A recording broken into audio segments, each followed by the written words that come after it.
Hey, what's going on YouTube? It's Coach PJ here with a lovely follow along foam roller video. Now today I have selected this wonderful medium dense foam roller. This is the kind of foam roller you see in gyms all across the world. So I figured this would be the most common one to work with. Now, what we're gonna do today is work from head to toe. We're gonna basically get our full body warmed up and ready to go in any kind of training atmosphere. We're gonna keep it nice and light and simple, starting from the floor, working our way up to the head. Now, typically you can foam roll as long as you would like any time of day, but specifically with this routine, I'm gonna roll each movement about 2 to 4 times, roughly about 30 seconds, taking my time. Whenever you foam roll or self-myofascial release, one of the main keys is going to be how slow and controlled you move the body. You don't need to do a whole lot to get a whole lot out of it. So I'm gonna stay nice and controlled, and we're gonna start from the floor. We're gonna begin with rolling out the Achilles into our gastrocnemius or calf muscle. Now, typically with this, again, I'm going to roll 2 to 3 slow, controlled rolls all the way down and then all the way back. Now, beginning with foam rolling, you don't need to apply a whole lot of pressure and put my whole body weight up here. Especially beginning, you can just lay that leg or any body part on top of the roller itself, and that pressure alone is going to help alleviate the myofascia, help get you warmed up and ready to go. Now I'm gonna switch to the other leg. Again, this is a slow, controlled pace. We're working, getting a little better, but I'm also breathing while I roll. That breathing is gonna take a little bit of the tension out and help out with that blood flow, all right? Now, once we get to our calf muscles, we're gonna go to our hamstring from the back of the knee all the way up to where your glutes meet.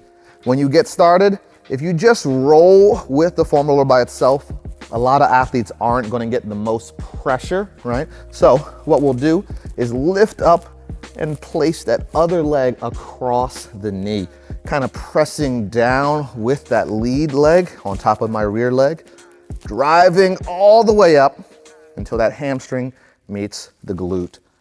Switching over to the other side now, same thing.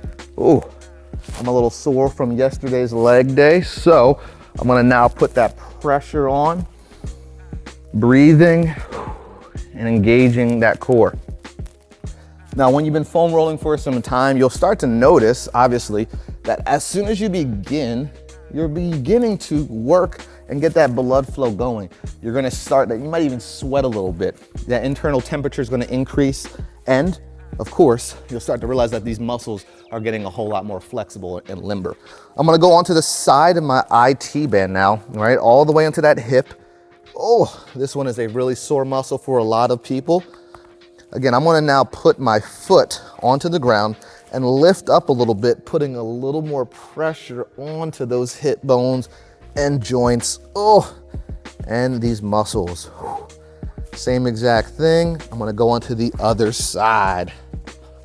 Now, if you realize that one side is a little more sore than the other, take your time there. You do not have to, again, you do not have to simply roll 3 to 4 times. You can roll until you no longer feel that tension or that pain, but you also might be able to have that pain threshold pushed a little bit here. All right, let's open up on the inside of the hip now. What I'm gonna do is place the foam roller on the ground. I'm gonna bring my knee up. From here, laying parallel, I'm gonna shift all the way in to that groin. From here, this is one of my favorite places to foam roll, especially from running and boxing. These muscles get really, really tight. All right, we're almost there. Woo, switch it out to the other side. Now this routine is great for getting into some full body movements right after, whether you're gonna train, hit the bag, whether you're doing an agility workout, or even just a recovery day. Foam rolling the full body is going to have a lot of benefits besides simply helping out with soreness. You're gonna increase that range of motion. You're gonna continue to help out with that flexibility. And if there's an injury, well, you will really start to see that injury dissipate. When I go to my upper back, I'm gonna now bring my hands behind the head. Again, I don't wanna go to my lower back. That's a no-no in the world of foam rolling. From here, I'm gonna slowly drive my body all the way up from that upper rib cage, all the way to the top of the shoulders. You can even go up into that neck area. Nice and slow. Now onto the lats, you can even rotate slightly, which is gonna get a little bit more into that lat. Oh, that one's painful. And I'm gonna switch and rotate to the other side. And then we're gonna get to that last one, best one. What I like to do last is roll out that chest and those delts, just so I can get loose, especially with push-ups. I'm gonna lay down almost all the way in the ground. I'm gonna keep my arm extended out. You can rotate and manipulate that thumb to get more exposure into the delt and into that internal chest, pec minor and the pec major. Oh, I'm feeling it now. Sometimes it's the simplest movements that are gonna create the greatest change. And a lot of times it just takes one movement, one moment, 1 minute, 1 day of training hard to get yourself to being the best version of you. Hey, that's how we roll out and use this simple foam roller to maximize movements to get ready throughout the rest of the day. Hey, be sure to hit that subscribe button and hit the bell notification so you'll be the first to know when we drop videos just like this one. It's Coach PJ, and it's been a pleasure to roll alongside of you. Oh yeah. I'm sweating.